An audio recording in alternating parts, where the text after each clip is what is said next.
एकदम से स्टार्टअप करके आप बड़े नहीं बन सकते। आपको बड़ा बनने के लिए नई चीज़, नई सोच, नए तरीके से काम करना पड़ेगा। आपने वोडाफोन आइडिया का हाल देखा है? बिल्कुल। ये समय नहीं है इस बात का।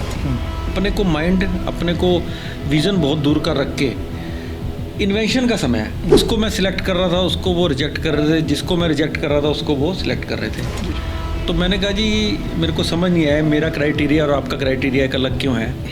तो उन्होंने कहा टाटा ग्रुप जो है वो ये देखता है कि काम करने वाले में पैशन, जुनून कितना है। पूरे हरियाणा, पंजाब, हिमाचल, राजस्थान, कुछ JNK का पार्ट, उत्तराखंड, इन सब में कोई माउस फ्रेशन लॉन्च करता है तो कहते हैं कि नया टोजो आ गया। 2000 से 2025 आ गया, हर चीज़ें कहाँ से कहाँ पहुँची। माउस फ्रेशनर 1 रुपये में बिकता है। डिजिटलाइजेशन का नुकसान झेल रही है। UPI आने से कैंडीज़ को बहुत बड़ा इम्पैक्ट पड़ा है। सिगरेट वाले की बात करूं, सिगरेट वाले ने 18 रुपये की सिगरेट बड़ी कॉमन थी जी, उसने 20 रुपये दिए तो उसको 2 टोजो मिलते थे। अब वो 18 रुपये की सिगरेट ऑनलाइन ट्रांसफ़र कर देता है। 30 साल पहले तो पानी कोई सोच भी नहीं सकता था बिकेगा, लेकिन बिस्लेरी ने इसको कैश किया। सर किस किस कंट्री में जाता है टोजो भारत के अलावा? टोजो एक्सपोर्ट में बहुत ज़्यादा नहीं है, पर ऑस्ट्रेलिया, न्यूजीलैंड, पेरिस और इसके अलावा मिडल ईस्ट के कंट्रियों में, दुबई और आसपास इन कंट्रीज में जाता है। 19 और 24 में जब चुनाव की चर्चा हुई तब आपका नाम जरूर आता है कि टिकट चाहने वालों में अनुभव अग्रवाल भी शामिल है। इच्छा हुई सर कभी चुनाव लड़ने की? हाँ, सबकी ये रहता है कि चलो आप इस स्तर पर भी आगे बढ़ो। अगर आप 10-20 हज़ार लोगों का तो आपको राजनीति में जाना पड़ेगा। अम्बाला की राजनीति में आजकल जो फेस चल रहा है किस तरह देखते हैं उसे? चाहे हम बीजेपी की आंतरिक की बात करें, एक समय था जब सिर्फ गुटबाजी हम कांग्रेस में देखते थे। अम्बाला में अब चाहे छुपाए जितना मर्जी छुपा लीजिए पर जग जा ही रहा है। किस तरह देखते हैं ये जो फेस बीजेपी का इस समय अम्बाला में चल रहा है? चुगली करना होता है ना जी, तो उससे कहीं ना आपस के संबंध खराब होते हैं। तो वो चीज़ों से जो लीड कर रहा है उसको पूछने की। लोकसभा तो हम बहुत ही बड़े मजबूत स्थिति में थे, कहीं दूर तक भी नहीं था, लेकिन वही बात हुई कि यही जो चीज़ आपने कहा कि आपस में विपक्ष तो कमज़ोर क्या करेगा, हम खुद में ही आपस में वो हो रहा है। हमारे यहाँ से असीम जी जो पहले 2 बार रहे हैं, मंत्री भी रहे हैं, उनका जीतना बहुत ज़रूरी था।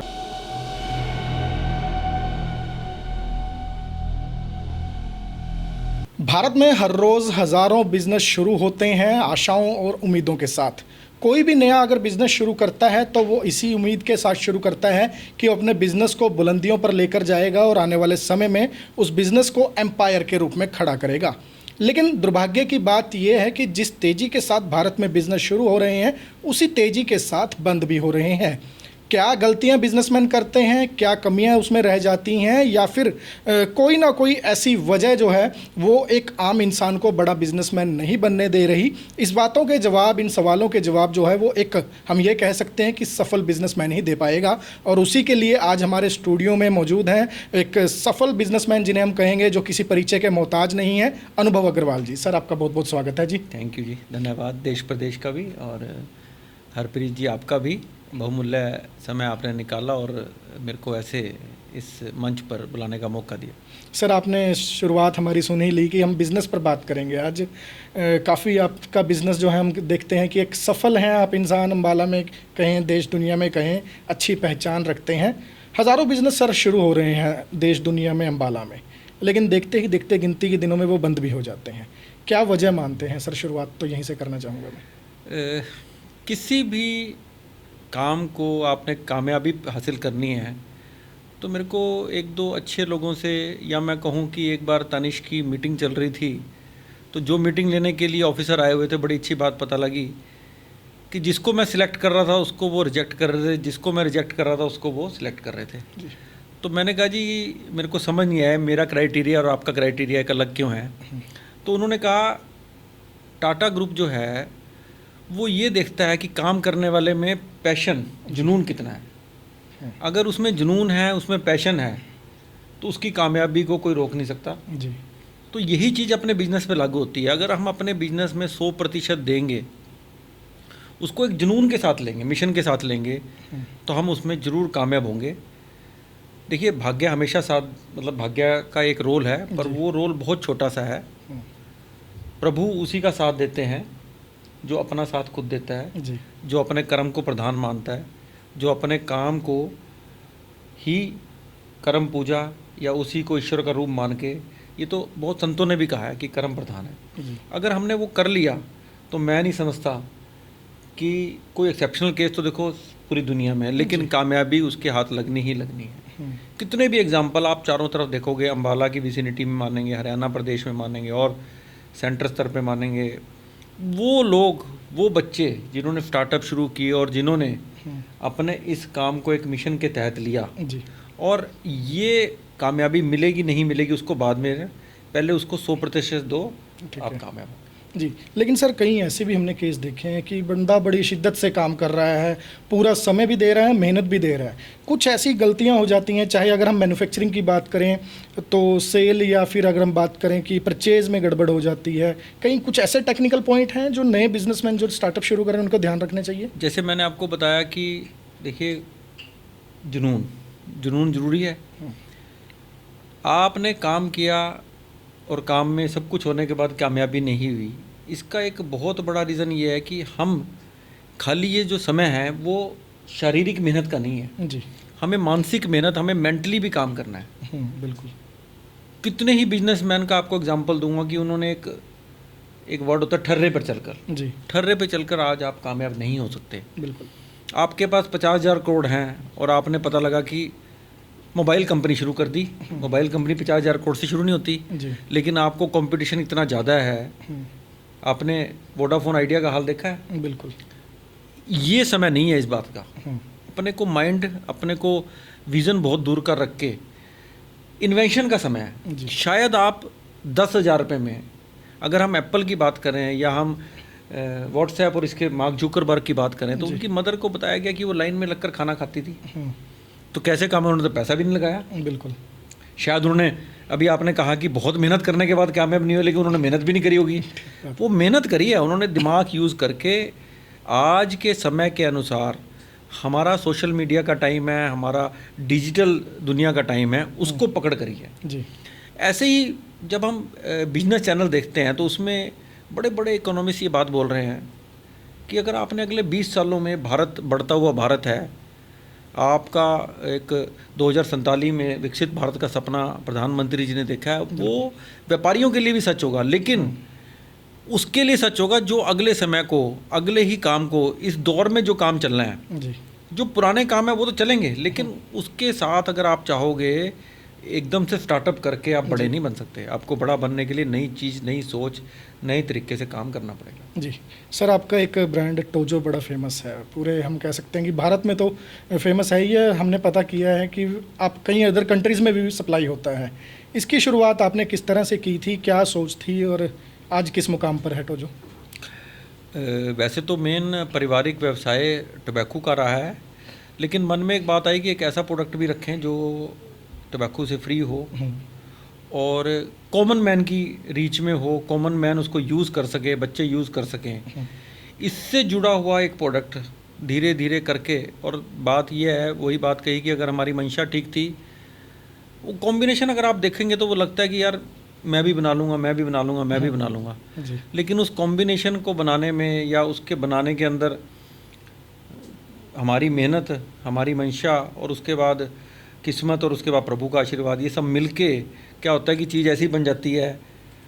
रूटीन में भी बात करूं, एक अपर लेवल के कस्टमर के साथ, अपर सेगमेंट के साथ, तो वो कहता है कि मैंने, भाई साहब आपका प्रोडक्ट वहाँ नहीं मिला मेरे को साउथ में, तो मैंने पास पास खा लिया। लेकिन 6 दिन खाने के बाद भी जब मैं दोबारा से अपने एरिया में आया जहाँ पे मिल रहा था, तो खा के पता नहीं क्या बात है कि मेरे खा के फिर से मेरे को खाने का वही मन किया, मैं वो छोड़ गया। तो एक नई तरह की इन्वेंशन की तरह की बात थी उस टाइम। वो करते करते वो ठीक हो गया, नाम भी थोड़ा अट्रैक्टिव लगा जी और नॉर्थ इंडिया में इस तरह का प्रोडक्ट था भी नहीं। बिल्कुल। सर, नाम के पीछे की क्या स्टोरी है? टोजो क्या कोई फुल फॉर्म है, किसी के कुछ शॉर्ट फॉर्म है? एक डिज़ाइनर है, मेरे नाम भी नहीं माइंड में, 99 की बात है, वो दिल्ली में थे, काफ़ी बड़े डिज़ाइनर बने बाद में वो। तो उन्होंने तो बड़े छोटी सी एक टोकन ऑफ लव में ही उन्होंने वो कहा कि मैं इसका एक लोगो बना के दूंगा आपको। और जोजो वर्ड चलता था, जोजो जी उस टाइम तक जोजोज होते थे, तो उन्होंने कहा कि मेरे को फ़नी नाम लेना है, इससे मिलता जुलता मैं बनाऊंगा। तो उन्होंने उसको तोड़ फोड़ करके ही बनाया। ठीक है। और सबसे बड़ी ब्लेसिंग्स ये हुई कि इस 5 स्टेटों में अगर कोई माउथ फ्रेशनर नया आता है, जैसे डालडा की बात है जी कि रिफाइंड को लोग जानते नहीं थे, रिफाइंड को उसको डालडा के नाम से जानते थे। बिल्कुल बिल्कुल। जब कोई रिफाइंड नया आता तो कहते थे डालडा नया आ गया। टूथपेस्ट में कोलगेट का कोलगेट। एग्जाम्पल है।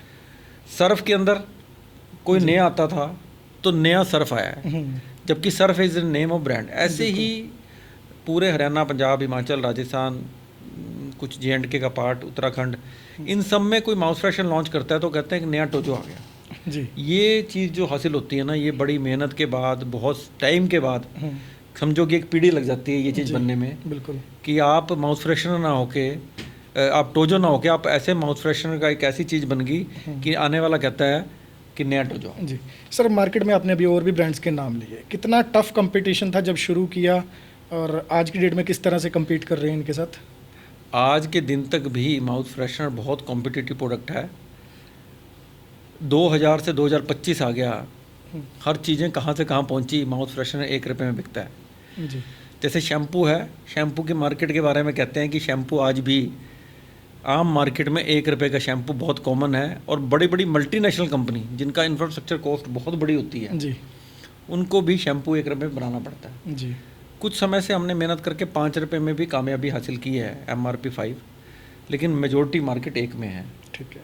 लेकिन अभी रिसेंट टाइम में डिजिटलाइजेशन होने से या UPI आने से कैंडीज़ को बहुत बड़ा इम्पैक्ट पड़ा है, क्योंकि किसी ने 18 रुपये की आइटम ली है, 9 रुपये की ली है, तो उसने 20 रुपये दिए तो 2 रुपये की उसने कैंडी दे दी उसको। जी लेकिन अब UPI होने से, स्कैन करने से वो पेमेंट ऑनलाइन ट्रांसफ़र हो जाती है, तो 1-2 रुपये चेन का काम ख़त्म हो गया। इससे कैंडीज़ को इफेक्ट पड़ा है, और उसी तरह से टोजो को भी इसमें इफेक्ट पड़ा है। अच्छा। बच्चे ने कुछ सामान लिया 8-9 रुपये का, तो बचे हुए 1-2 रुपये में टोजो लेके आता था वो। जी सिगरेट वाले की बात करूं, सिगरेट वाले ने 18 रुपये की सिगरेट बड़ी कॉमन थी, जी उसने 20 रुपये दिए तो उसको 2 टोजो मिलते थे। तो जो मिलते अब वो 18 रुपये की सिगरेट ऑनलाइन ट्रांसफ़र कर देता है। थे। तो इन चीज़ों से ये 1-2 रुपये वाली आइटमों को इम्पैक्ट पड़ा है, डिजिटलाइजेशन का नुकसान झेल रहे हैं। नुकसान झेल रही है। और अगर आप कैंडी लाइन में देखोगे, आज सर्च मारोगे, तो पिछले 3 सालों में जी कैंडी की मार्केट बहुत बुरी तरह से डिस्टर्ब हुई है, मतलब स्पेशली 1-2 रुपये वाले प्रोडक्ट्स की। ठीक है। उसमें ना केवल कैंडी है, बल्कि कोई छोटा चिप्स है, छोटी टॉफ़ी है, छोटा चॉकलेट है, जी। इन सब भी डिस्टर्ब हो काफ़ी प्रोडक्ट गायब होते जा रहे हैं। गायब होते हैं। जी सर, चैलेंज आए थे कुछ टोजो को जब मार्केट में लेकर आए थे? देखिए, कोई भी, मैंने आपको बताया ना, या तो आप बिल्कुल डिफरेंट प्रोडक्ट लेके आओ, जो जिसका कि समझिए मार्केट को पता नहीं है, या वो ब्रांड में नहीं है। जी बहुत सारे प्रोडक्ट ऐसे हैं कि वो जैसे ही ब्रांड में आए हैं, उनकी पहचान बनी है और एकदम से लोगों ने एक्सेप्ट किया। मान लो बिस्लेरी की पानी है, पानी मार्केट में था ही नहीं। अगर हम पहले जाएं आज से 25 साल पहले, तो पानी कोई सोच भी नहीं सकता था बिकेगा। बिकेगा, ठीक। लेकिन बिस्लेरी ने इसको कैश किया, उसने ब्रांड में डाला। तो अगर उसके अलावा जैसे आज कोई पानी लेके आएगा तो उसको कंपटीशन करना पड़ेगा, बिल्कुल संभालना पड़ेगा, रेट में भी करना पड़ेगा, स्कीम्स में भी करना पड़ेगा, होलसेलर, डीलर, डिस्ट्रीब्यूटर, सबके लिए उसको अट्रैक्टिव स्कीम और एडवर्टीजमेंट, माउथ पब्लिसिटी सब करानी पड़ेगी, तब जाके वो प्रोडक्ट हम जी कस्टमर की रीच पे ले जा सकते हैं। तो ये कंपटीशन का तो ज़माना है ही, और कंपटीशन से कहीं ना कहीं नुकसान है तो फ़ायदे भी बहुत हैं। बिल्कुल। आपकी मार्केट जो ब्रॉड होती है, आप अपने आप को दूसरी स्टेट्स में इंटरनेशनल लेवल पे ले जाते हो, तब ले जाते हो जब आप कंपटीशन है, आपको पता है कि खाली अम्बाला से मेरा काम नहीं चलेगा, मेरा खाली हरियाणा से काम नहीं चलेगा। उस कंपटीशन से आप प्रोडक्ट को बढ़िया करते हो। राजनीति में बात है, अगर ये सामने वाली पार्टियां क्रिटिसाइज़ ना करें तो वो वाली पार्टी कोई भी जो रूल कर रही है वो अपने आप में इम्प्रूव कैसे करेगी, वो अपनी गलतियों को सुधारेगी कैसे। यही चीज़ बिजनेस में है कि अगर हम सामने वाला कंपटीशन में है तो हम बढ़िया पैकिंग, टेस्ट को बढ़िया, उसको टेस्ट को मेंटेन रखना, और उसके बाद मार्केटिंग से रिलेटेड चाहे क्वांटिटी है किसी भी चीज़ में, वो क्वांटिटी क्यों अच्छी रखते हैं जी तो इसलिए रखते हैं कि सामने वाला नहीं तो मार्केट खा जाएगा। जी सर, टेस्ट की आपने बात की, अगर मैंने याद करूं टोजो अगर आज से 5 साल पहले खाया था और आज टेस्ट सेम है, मतलब पैकेट खोलते ही पता चल जाता है वही स्मेल वही टेस्ट है, क्या कोई एक ही स्पेशलाइज पर्सन रखा हुआ है या एक पूरी प्रोफेशनल टीम है जो मेंटेन करती है कि 1-2% का भी फ़र्क ना आ जाए? देखिए, जब एक ब्रांड और कॉर्पोरेट स्टाइल में बनता है ना जी, तो वो ऐसा नहीं होता कि कोई चीज़ें जैसे पहले ज़माने की बात थी कि चीज़ें एक मुट्ठी ये डाल दोगे, हाँ 2 जी। मुट्ठी ये डालोगे, 3 मुट्ठी। अब तो देखो वेट मशीन से डल के सामान मिक्स होना है। जी अगर उसके अंदर 100 ग्राम चीज़ डल रही है, इलायची, इतने चीनी डल रही है, शुगर, इलायची और मिश्री, वो सब चीज़ें तोल के डलेंगी, फ़र्क नहीं आ सकता कभी भी। जी। ठीक है ना। अगर हम छोटी सी बात करते हैं हल्दीराम की। हाँ जी। हल्दीराम की भुजिया का 20 सालों से एक ही टेस्ट है। बिल्कुल। हलवाई की, एक आम हलवाई की, मैं क्रिटिसाइज़ नहीं कर रहा हलवाई को, लेकिन हलवाई की भुजिया अगर यहाँ से लेंगे जी। तो वो भुजिया में हर लॉट में फ़र्क आएगा। क्योंकि क्या होता है, नमक कैसे डलता है, नमक ऐसे तोल के नहीं डलता, ऐसे ही डल जाता है उसमें। बिल्कुल। तो उसमें 2 4 5 ग्राम के, जैसे आपने कहा ना टोजो का ज़्यादा। टेस्ट सेम किया, टोजो में तो 0.1 ग्राम भी छेड़खानी नहीं की जाती। ठीक है। इसीलिए जो भी इस तरह से बिल्कुल सेट करके बनाएगा ना जी, वो चीज़ ऑलवेज उसी तरह की बनेगी, उसमें चेंज आएगा ही नहीं। सर किस किस कंट्री में जाता है टोजो भारत के अलावा? टोजो एक्सपोर्ट में बहुत ज़्यादा नहीं है, पर ऑस्ट्रेलिया, न्यूजीलैंड, पेरिस और इसके अलावा मिडल ईस्ट के कंट्रियों में, दुबई और आसपास इन कंट्रीज़ में जी। जाता है। लेकिन बात वही है कि इसके अंदर ना ये अपनी MRP कैप को तोड़ नहीं पाया ज़्यादा। ठीक है। अगर ये 1, 5, 10, 20 में चलता रहता, 5 में हम कर रहे हैं, तो ये और एक्सपेंड होगा धीरे धीरे। क्योंकि कोई भी प्रोडक्ट अगर एक मार्केट प्राइस कैप में फंसेगा ना, तो अब जैसे मैं आपको छोटा सा एग्जांपल था, किंडर जॉय है। हाँ जी। जब दुनिया 5 रुपए के प्रोडक्ट्स में फाइट कर रही थी, तो किंडर जॉय ने 30-35 में लॉन्च 30-35 रुपये में लॉन्च करके जी। वर्ल्ड में, हाँ। नॉट ओनली इन अपने कंट्री में, पूरे वर्ल्ड में उसने 30-35 रुपये प्राइस कैप तो उसने सोची नहीं। उसने तो अपने टॉय को एक USP बनाया साथ में, वो टॉय नहीं मिलते कहीं, उस दम पे उसने पूरे वर्ल्ड में अपनी मार्केट में। जब भी प्रोडक्ट इस कैप को तोड़ेगा, प्राइस कैप को, उसको फ़ायदा होगा, कस्टमर को भी फ़ायदा होगा, उस प्रोडक्ट को भी फ़ायदा होगा, सब चीज़ को उसका फ़ायदा मिलेगा। जी। सर अमूमन जब हम कहीं अपने सर्कल में बैठे होते हैं, बिज़नेस की कई बात शुरू करता है कि मैंने बिज़नेस शुरू करना है, ऐसे ऐसे करना है, उनके साथ चर्चा होती है, तो आप लोगों का अगर जिक्र आता है, उदाहरण दिया जाता है, तो एक बात निकल कर सामने आती है कि पैसा था, पैसे ने पैसे को खींच लिया। ये बात लगती है जायज़ है बिज़नेस में? शुरुआती मैंने आपको बात बताई थी कि अगर आप आज का समय लेंगे ना, तो आप कोई भी बड़ा काम कर लेंगे, उसकी गारंटी नहीं है चलने की। उसके लिए आपको बहुत एफर्ट्स करने के बाद, बहुत पैसा लगाने के बाद भी शायद कामयाबी ना मिले। अनिल अंबानी जी हैं, मुकेश अंबानी जी के ब्रदर, उनको एम्पायर मैं समझता हूँ आधी मिली होगी जी। वो पैसे से पैसा नहीं इकट्ठा कर पाए, नहीं कर पाए। बिल्कुल। उनके भाई पैसे से पैसा कर पाए। तो जब तक आप इन्वेंशन, आपका विज़न क्लियर नहीं होगा, जी। अदानी साहब को चलो कोई भी कह दे सरकार की तरफ से, उनका खुद का विज़न है, उनका माइंड है, बिल्कुल। वो तो पैसा था ही नहीं उनके पास। उन्होंने बिना पैसे के इस दुनिया को, क्योंकि वो हर उस प्रोडक्ट में काम करते हैं जिसका आने वाला फ्यूचर है, बिल्कुल। वो उस काम को छोड़ते नहीं, कोई भी काम हो। तो पैसे से पैसा खींचना ठीक है। देखिए, हम कहेंगे कि हम पैसा है तो हमने प्लॉट ले लिया, हमने पैसा है तो हमने कुछ और एसेट्स ले ली, हमने कुछ ज्वेलरी से सामान ले लिया, वो बढ़ जाएगा टाइम के साथ, वो एक अलग चीज़ है जी। अगर हम कमर्शियल पॉइंट ऑफ व्यू से, business expansion point of view से लेंगे, तो चेंज जब तक नहीं करोगे आज के टाइम में, दिमाग यूज़ करके इन्वेंशंस नहीं करोगे, एक ऐसे प्रोडक्ट नहीं लाओगे जी। जो जिसका समय आने वाला है। हमारे यहाँ से जुनेजा जी हुए हैं, केश किंग, बिल्कुल। या तो वो अपने पिताजी वाला काम था, वो दवाइयों वाला करते रहते, लेकिन उन्होंने एक ऐसा तेल जी। जो समय की मांग थी, बिल्कुल। जिसका समझिए कि ये बात मानी जाती थी कि तेल बनाना इंडिया के लोगों को आता है।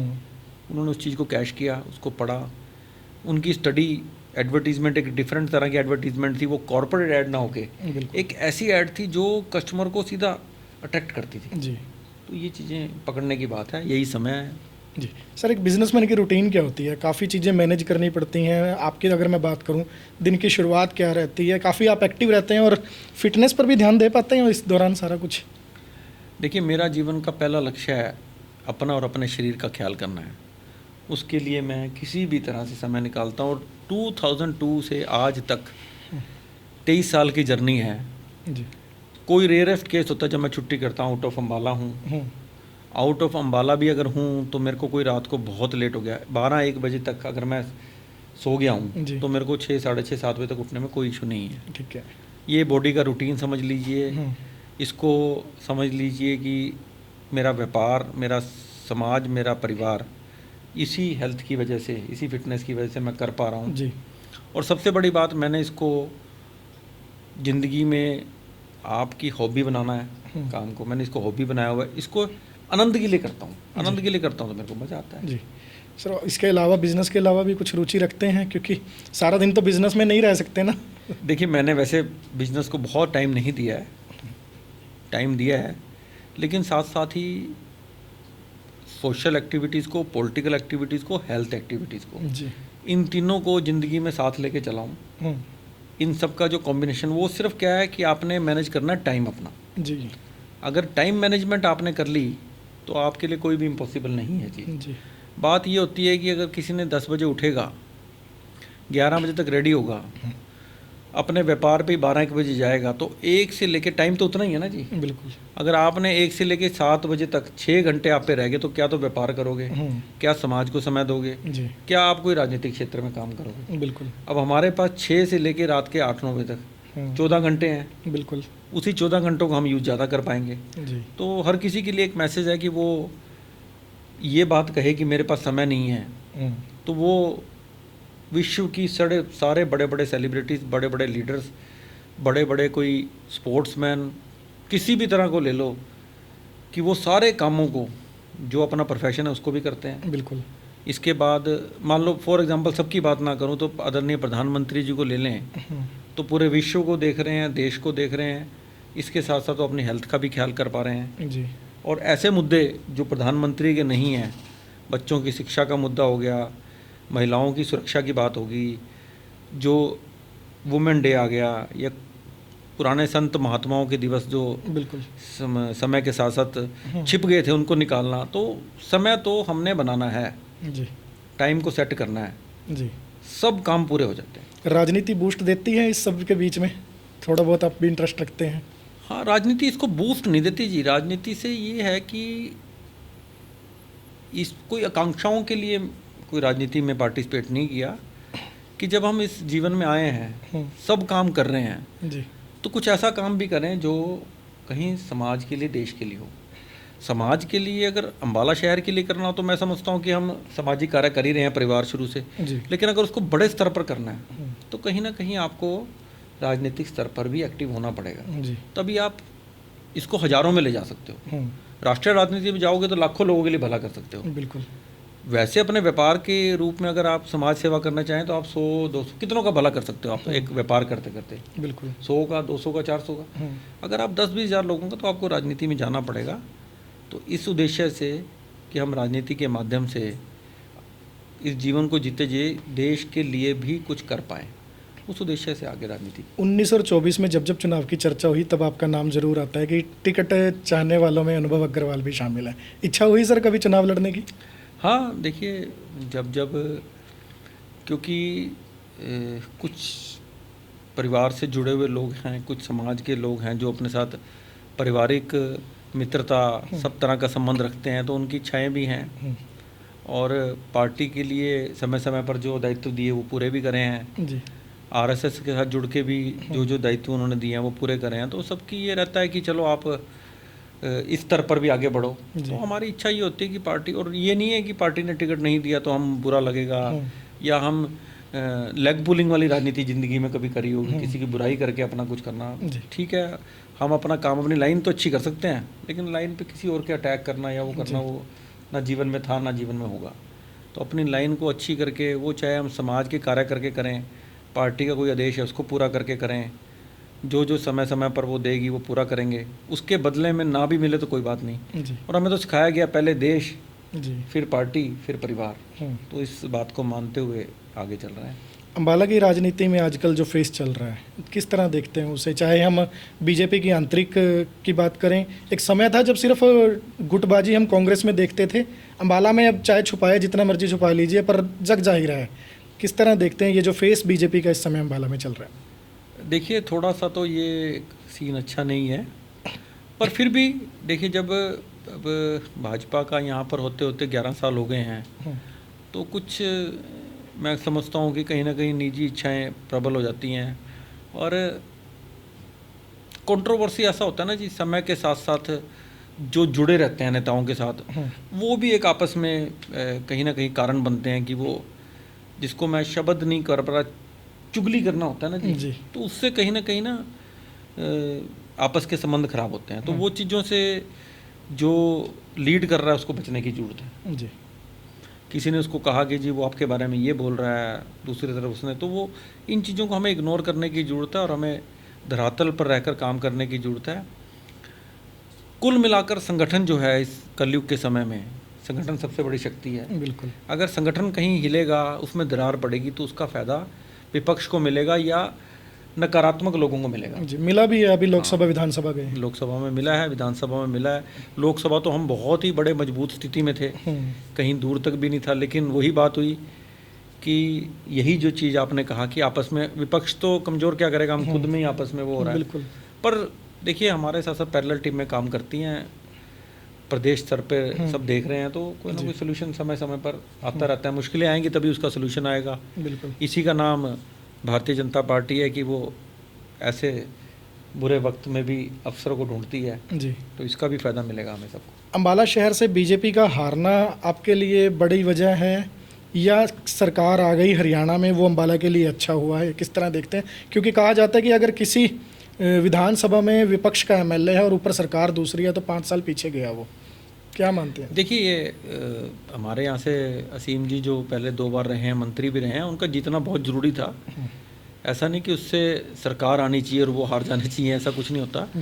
ये देखिए उनका जीतना बहुत ज़रूरी है। सरकार राष्ट्रीय स्तर पर हमारी आ गई, प्रदेश स्तर पर हमारी आ गई, नीचे भी हमारा एमएलए मंत्री है, तो ये तीनों मिलके बहुत बड़ा विकास का कार्य हो सकता है। और आपने 14 से 19 में देखे भी हैं बहुत सारे काम शुरू हुए, चलो कुछ कारणों से नहीं पूरे हो पाए, लेकिन किसी भी तरह से ये बात देखिए, प्रदेश में सरकार आने की उस टाइम लोगों के मन में हो रहा था कि शायद सरकार नहीं आ रही है, बिल्कुल कांग्रेस आ रही है, ऐसा नहीं है, क्योंकि वो ना हवा में बात कर रहे थे और हम ग्राउंड स्तर पर पार्टी एक एक मुद्दे को, एक एक छोटी से छोटी सोच को, छोटे से छोटी बात को लेकर चलती है, एक सीरियस तरीके से लेकर चलती है जी। तो इसीलिए उन्होंने इस पूरी सिचुएशन को समझा और उसका क्योंकि जब प्रदेश कार्य समिति की बैठक लेने हमारे अमित शाह जी आए थे, केंद्रीय गृह मंत्री जी। तो उन्होंने अपने वक्तव्य में कहा था कि सब कार्यकर्ता पूरे प्रदेश के हैं, पिछली दीवार पर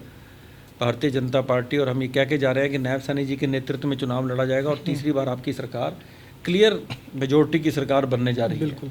तो उन्होंने देखा हुआ है, उन्होंने समझा हुआ है, उसी बात को वो इम्प्लीमेंट करते हैं, एक एक चीज़ को बारीकी से देखते हैं। खुद अधिकतर प्रदेशों में तो आदरणीय हमारे अमित शाह जी इस काम को देखते हैं, तो सरकार आना तो बहुत सोने पे सुहागा है। और ऊपर से अगर मैं कहूँ कि यहाँ पर लोकल एमएलए भी हमारा जीत के आता तो उसका तो फिर बात ही क्या थी, फिर तो और हम समझते हैं कि सब काम कोई अधूरे काम है या जो है वो जल्दी से आसानी। वैसे नायब सैनी जी अभी भी अम्बाला के लिए, असीम जी के लिए विशेष प्यार रखते हैं जी। तो अभी आपने देखा ये पिछले हफ्ते में ही उन्होंने सारी योजनाएं जो हमने उनको दी है उन्होंने उसको एज इट इज़ ओके किया है, तो इसका फल मिलेगा। सर बिजनेस भी कर रहे हैं आप, राजनीति भी कर रहे हैं, उसके साथ साथ चैरिटी भी जारी है।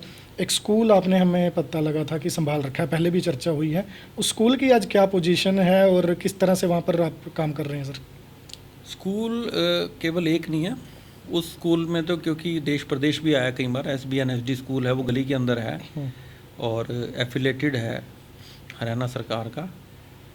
एक ऐसे बच्चे हैं जिन पे फीस देने के लिए कुछ नहीं है, वो बच्चे उस स्कूल में पढ़ते हैं, तो उसमें सुदर्शन परिवार आज से नहीं 40-50 सालों से जुड़ा हुआ है। तो कोशिश ये रहती है कि उनमें कोई भी जरूरत हो उनकी, हम चाहे वर्दी की बात है, पीछे अभी संजीव स्वामी जी के परिवार ने भी वहाँ कुछ बच्चे जो फीसें नहीं दे सकते थे वो दे के आए थे।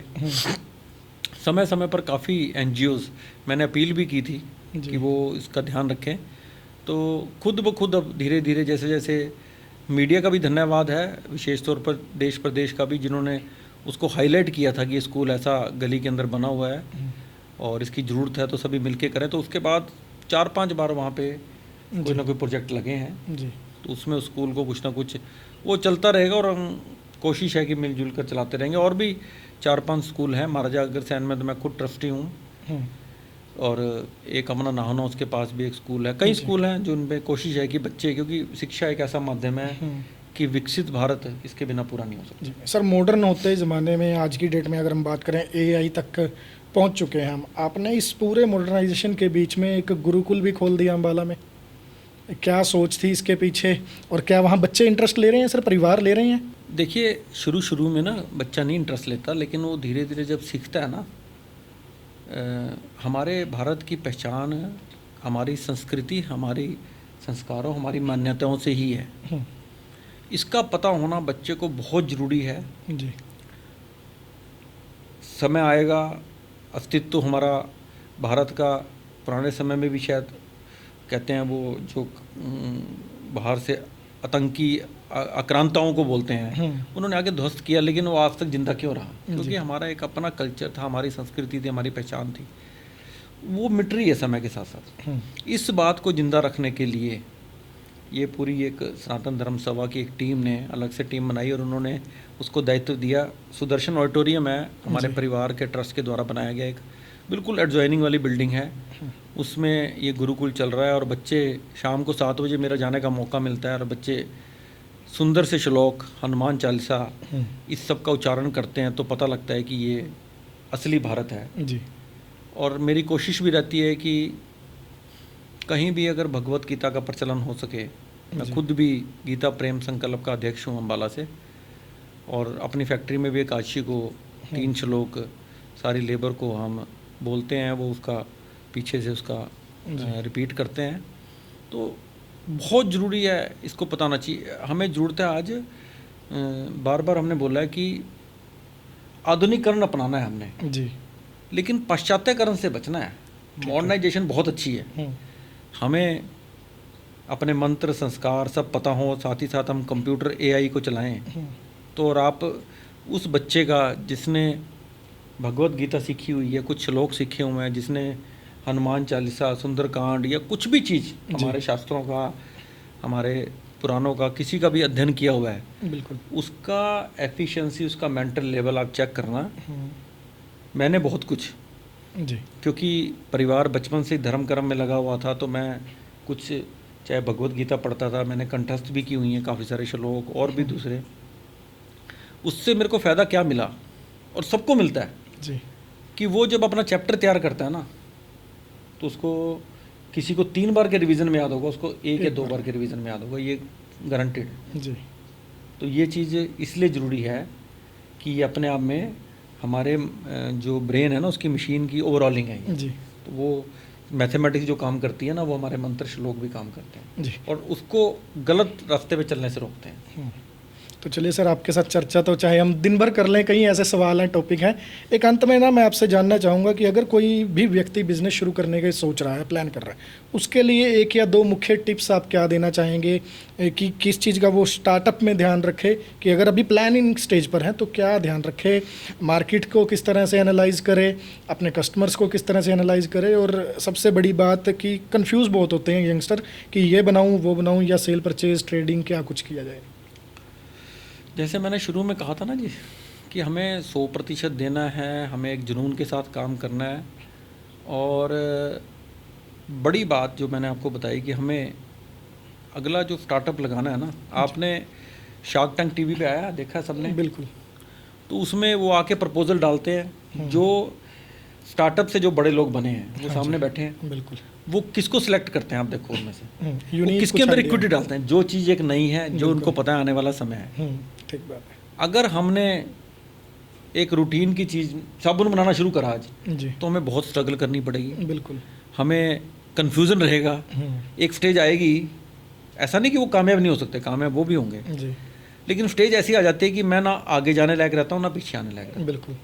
क्योंकि मेरे को आगे बढ़ने के लिए और पैसा चाहिए और श्योरिटी नहीं है कि मैं कामयाब होऊंगा नहीं होऊंगा। जी, लेकिन अगर मैंने ही इसी में कुछ ऐसा कर दिया, कोई प्रोडक्ट ऐसा बना दिया, बिल्कुल। तो मैं समझ सकता हूँ कि जो समय की डिमांड है वो समय की डिमांड है, तो उसमें कन्फ्यूज़न नहीं आएगा दिमाग में, रिस्क फैक्टर कम हो जाएगा और कम कैपिटल के साथ काम होगा। और मेरे को